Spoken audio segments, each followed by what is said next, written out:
का मकसद यही है कि जो हमारा देश 250 साल अंग्रेज़ों की हुकूमत में रहा, अंग्रेज़ हम पे तरह तरह का जुल्म करते रहे। अंग्रेज़ हमारी ज़मीन लूट लिए, हमारी जायदाद लूट लिए, हमारा माल और दौलत लूट लिए, हमारी इज्जत लूट लिए, और सबसे बड़ी बात हमारे देश की जो शान थी, अजमत थी, उसको लूट लिया गया। इससे पहले यानी 1857 से पहले हमारे देश में हमारे देशवासियों की हुकूमत थी, लेकिन ये अंग्रेजों की हुकूमत का आना, अंग्रेजों को हुकूमत का मिलना हम लोगों की वजह से ही हुआ। यहाँ पे मैं एक बहुत ही अहमियत वाली बात बताता हूँ कि 1857 से पहले हमारे देश में हमारे यहाँ के रहने वाले, हिंदुस्तान के रहने वालों की हुकूमत थी। लेकिन जब 1857 से पहले यानी जब सबसे पहले अंग्रेजों के खिलाफ, जब अंग्रेज धीरे धीरे हमारे देश पे कब्जा करने लगे, सबसे पहले उनसे पहले सिराजुद्दौला जो बंगाल के बादशाह थे, राजा थे, उन्होंने अंग्रेजों के खिलाफ ऐलान जंग किया। उनके बीच में बहुत बड़ी जंग बख्तर हुई उस जंग में। लेकिन मेरा बताने का मकसद यही है, लेकिन उस जंग में उनका ही सिपा सालार, उनका ही फौज का कमांडर अंग्रेजों के हाथों उनके प्राइवेट, उनकी दौलत के लिए बीत गया और सिराजुद्दौला को शिकस्त का सामना करना पड़ा और बंगाल का तमाम हिस्सा अंग्रेजों के कब्जे में आ गया। उसके बाद शेर मैसूर हुआ।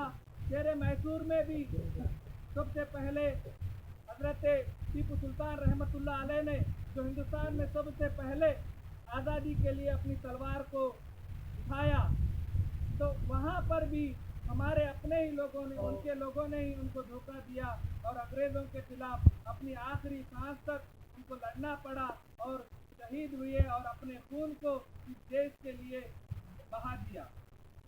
और उसके बाद बहुत से लोग जैसे भगत सिंह है, जैसे राजगुरु है, और जैसे बहुत से राजाओं ने, लोकल राजाओं ने मिलकर हिंदुस्तान की आज़ादी के लिए बहुत कुछ मेहनत की, खून बहाया।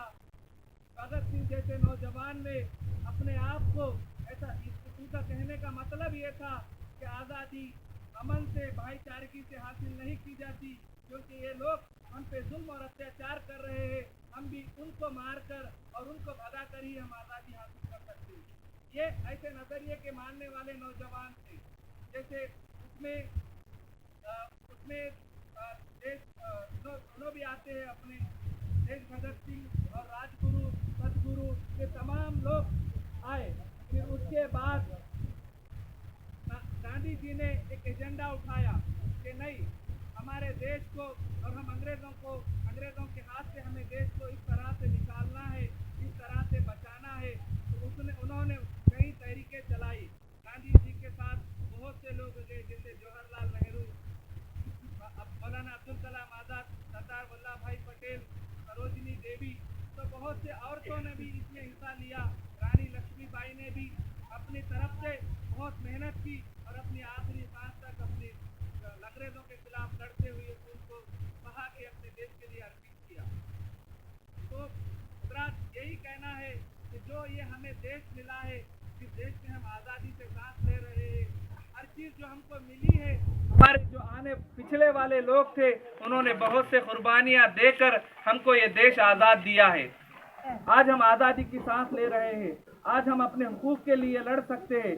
इसीलिए जब अशफाक उल्लाह खान को सूली पे चढ़ाया जा रहा था, तो यानी आप सबको मालूम है कि जब किसी को फांसी की सज़ा हो जाती है, यानी जब उनको सूली पे चढ़ाया जाता है, तो उनकी आखिरी ख्वाहिश पूछी जाती है कि भाई क्या आपको अपने घर वालों से मिलना है, या बीवी बच्चों से मिलना है, या आपकी और कुछ ख्वाहिश है तो हम पूरी करेंगे, या आपको किसी और चीज़ की चाहत है, खाने पीने पहनने की, कुछ भी हो, उसकी पूरी इच्छा को पूरी किया जाता है उसको बिफोर हैंग मीन्स उसको फांसी देने से पहले।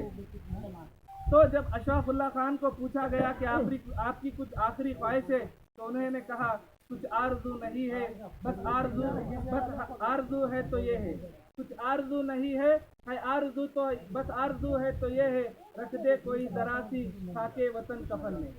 यानी उन्होंने ये नहीं कहा कि मुझको मेरी माँ को दिखाया जाए, मेरी माँ को मेरे सामने लाया जाए, मेरे बीवी बच्चों को मेरे सामने लाया जाए, बस यही कहा कि मेरे देश की जो मिट्टी है, मेरे देश की जो मिट्टी है वो मेरे मरने के बाद मेरे कफन में रख दी जाए।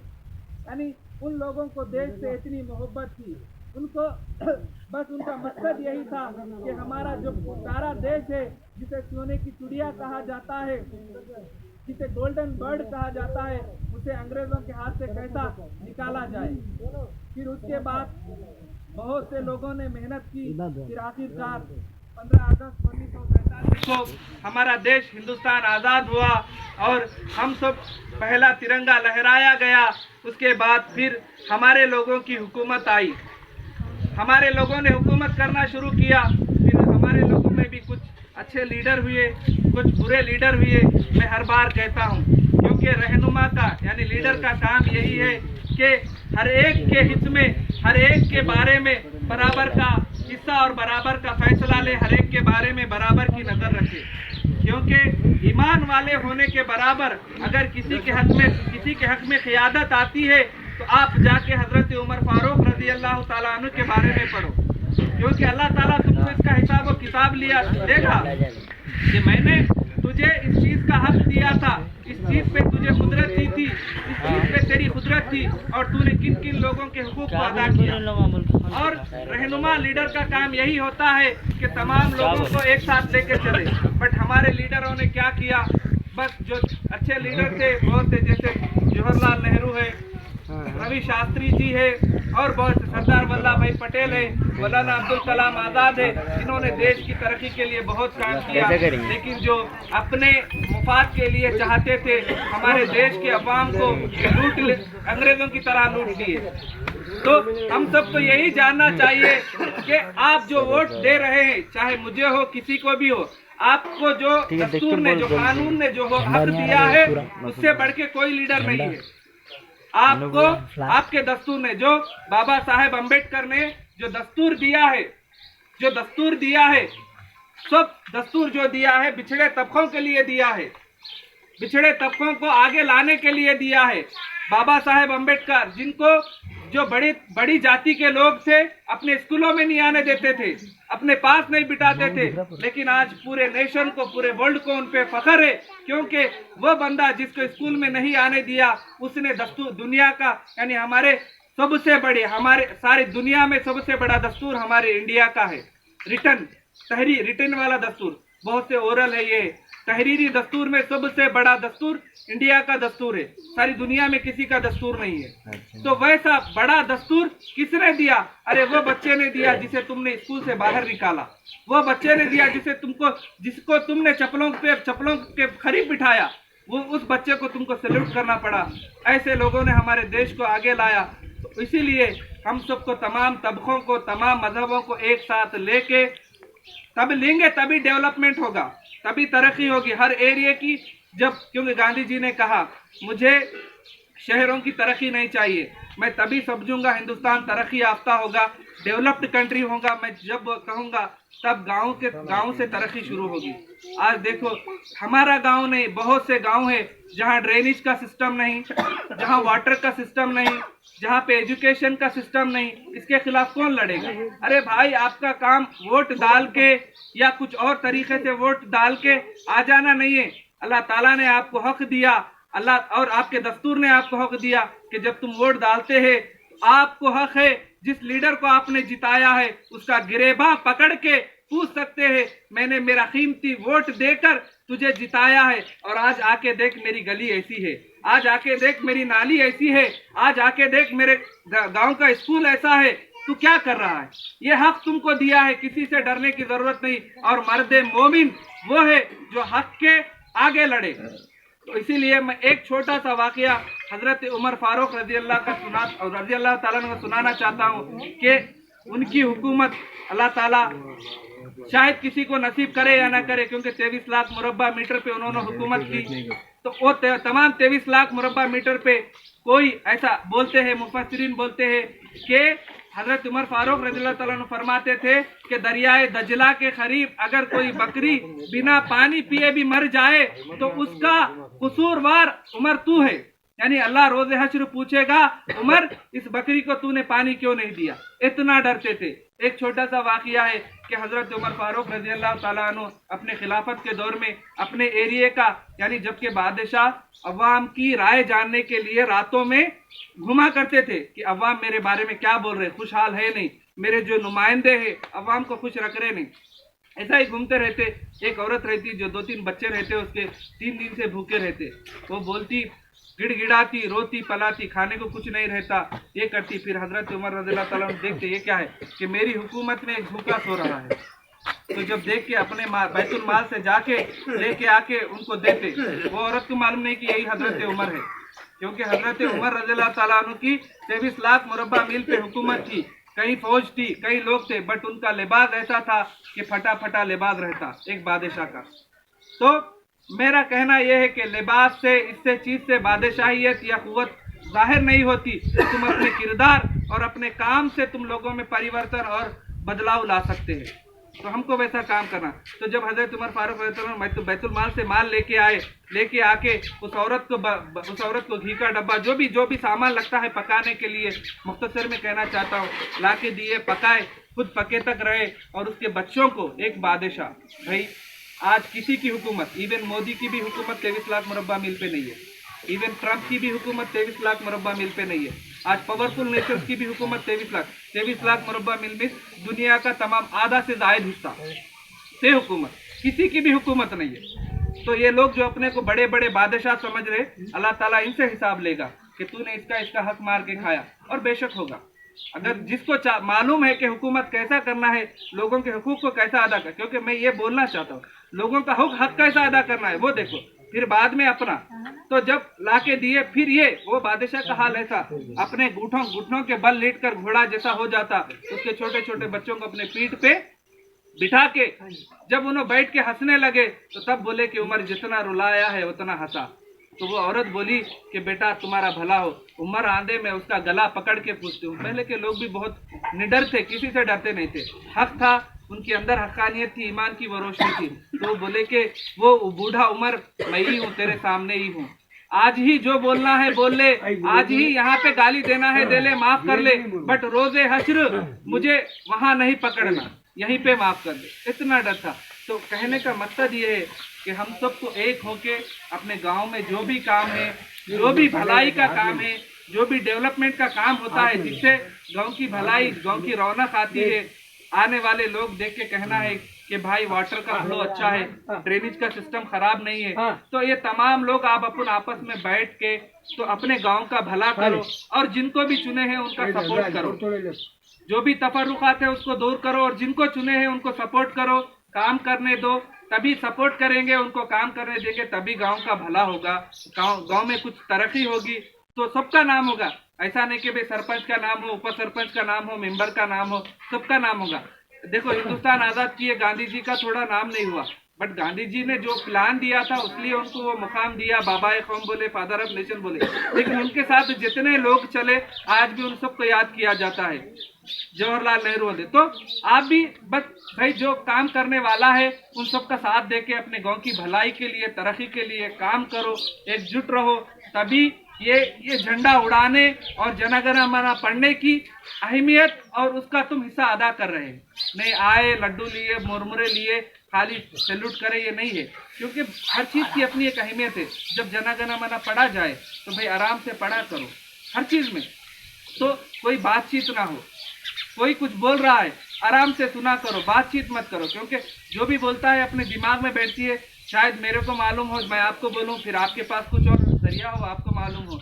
तो मेरा आज की इस सभा से कहने का मकसद यही है कि भाई आज अपना जो गांव है इसको सुधारा कैसा जाए, हाँ, जो भी फंड आ रहा है उसे कैसा यूटिलाइज किया जाए, ये तमाम जिम्मेदारी सेक्रेटरी, सरपंच, उप सरपंच की है। तो हम अपने मुफाद के लिए नहीं समझ के अगर गांव के लिए काम करें तो अल्लाह ताला यहाँ पर भी अजर देगा, वहाँ पर भी अजर देगा। और कोई ना कोई अगर दिल से दुआ दे दिया तो वो दुआ यहाँ पर भी काम आएगी, वहाँ पर भी काम आएगी। क्योंकि कोई भी महल बना के साथ नहीं लेके जाता, अगर अच्छा काम करे, अच्छी तरक्की ला के देखे। क्योंकि हर किसी को यहाँ पे रहना नहीं है, जाके सोना कब्रिस्तान में है। अगर यहाँ हम अच्छा काम करके जाएंगे तो आज क्यों आज गांधी जी को मर के 70 साल 72 साल कितने साल हो गए, बट लोग आज क्यों याद करते हैं?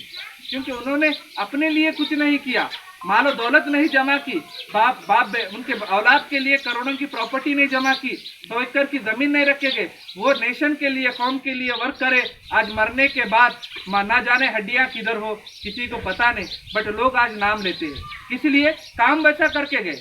भाई आप अपना जेब भर लेके तुम बैठ जाओगे, धरे रहोगे, फिर कोई कुछ नहीं याद करेगा। बस 5 साल यूं ही चले जाएंगे तुम्हारे, बस। और दूसरा कोई आएगा, अगर वो काम करेगा तो आने वाली नस्लें उसे याद करेगी, अरे फला आदमी था, इसने ये ऐसा काम किया, यहाँ पे एजुकेशन सिस्टम को दिया। आप लोग हैं यहाँ पे, इतने 4 गांव है, यहाँ 4 गांव के अंदर एक भी हेल्थ सेंटर नहीं है, एक भी हेल्थ सेंटर नहीं है। इमरजेंसी में अगर किसी को कुछ हो जाए तो प्राइमरी हेल्थ सेंटर होना चाहिए। 4 गांव के अंदर कहीं पर भी प्राइमरी हेल्थ सेंटर नहीं है, ये मैं डंके से कहता हूँ। यहाँ पे इतने बड़े बड़े लोग हैं, अल्लाह ताला ने सबको कुदरत दी थी, लेकिन किसी ने कुछ नहीं किया, और वो उसके जवाबदार रहेंगे इंशाल्लाह, डेफिनेटली। लेकिन कोशिश करो कि कुछ प्राइमरी हेल्थ सेंटर आए, जिससे लोगों का, जैसे सांप काटने से हो या किसी और चीज़ से हो, इमीडिएट फर्स्ट एड हो उनका, फिर उसके बाद थोड़ा बहुत कुछ करके आगे लेके जाए। तो ये चीज़ भी होना चाहिए प्राइमरी हेल्थ सेंटर। तो ये आप मंडल में रखो, कलेक्टर के सामने रखो। तो क्योंकि देखो आम लोग तो नहीं जाएंगे, डेली आपका सेक्रेटरी का हो, सरपंच का हो, उपसरपंच का हो, मंडल के लोगों से, कलेक्टर के लोगों से इंटरेक्शन रहेगा। उनसे कहना चाहिए कि साहब रिक्वेस्ट आना अंदाज में कि मेरे गांव में ये नहीं है, मैं रिक्वेस्ट देता हूँ, कुछ कराइए, फंड्स हैं तो ये ऐसे काम करके जब जाएंगे आप तो नाम रहेगा। और लोग आपको, मैं एक ही बात कहता हूँ, मैं बहुत लोगों के सामने कहा, भाई तुम अच्छा काम करो, लोग को दारू पैसा देने की जरूरत नहीं है वोट के लिए। अगर तुम काम अच्छा करो, खुद ब खुद लोग आके वोट डालेंगे। भाई मैं जाके जब, चाहे कौन भी हो, एससी वाड़ा हो, कुछ भी हो, उन लोगों के मैं दुख दर्द पूछूंगा, उनके तमाम मसाइल को हल करूंगा। तो भाई उनको दारू और पैसे देने की जरूरत क्या है? बोलो, दारू और पैसा देने की जरूरत क्या? ये तमाम चीजों को हटाओ भाई, आप लोगों के लिए काम करो। वही पैसा तुम उनके बच्चों के लिए, बच्चों को बुक्स दिलाओ, उनके लिए बैग्स दिलाओ, और कुछ वेलफेयर के काम करो।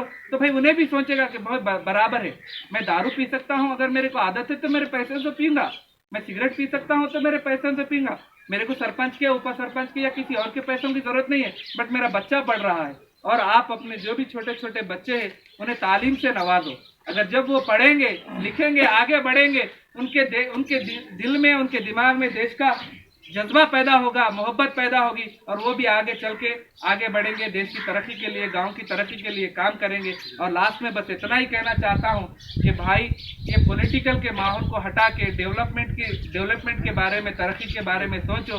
और मैं यही कहता हूं कि जब तुम काम करोगे, लोग तुमको चाहेगी, और नेक्स्ट टाइम आपको दारू दरमन पैसा देने की जरूरत नहीं है, खुद ब खुद आके, चाहे वो यूनियन हो, वोटिंग हो, खुद ब खुद पब्लिक डालेगी। ये मेरा कहने का, मेरा यकीन है, मैं यही कहता हूँ। मैं हर एक जगह पे कहा, बड़े बड़े लोगों के नाम नहीं लेना चाहता, बड़े बड़े लोगों के सामने भी कहा, बट उन्होंने अलग अलग अपने एक्सपीरियंस के हिसाब से बोले।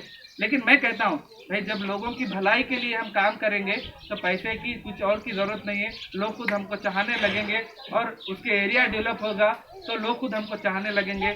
और एक बार मैं आप सबको इस 73 इंडिपेंडेंस डे की मुबारकबाद देना चाहता हूँ। और आप सबका बहुत बहुत शुक्रिया, जो मेरे ख्यालात का और जो भी मुझे मालूम था आपके सामने पेश करने का मुझे मौका दिया। खुदा हाफिज़, अस्सलाम वालेकुम।